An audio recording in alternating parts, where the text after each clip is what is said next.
All right, now to a grueling and somewhat bizarre day in the Zoe Hastings trial that included the arrest of one of the state's witnesses. Hastings, you'll recall, was murdered in 2015. Police say Antonio Cochran kidnapped her from Walgreens and her family's minivan. Her body and the van were found in a creek in Lake Highlands. Tanya Iser has been in court all day. So, Tanya, one of the state's witnesses, again, was just arrested?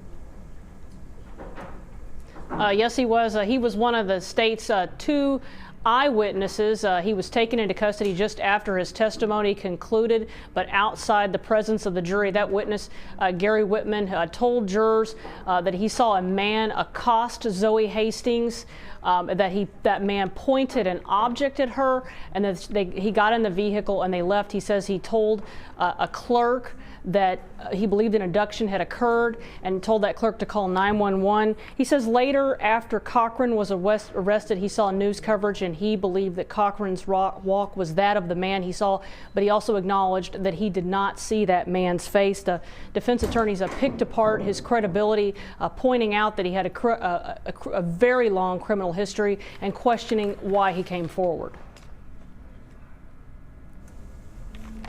Tanya, a lot of today's testimony seemed to focus on DNA, right?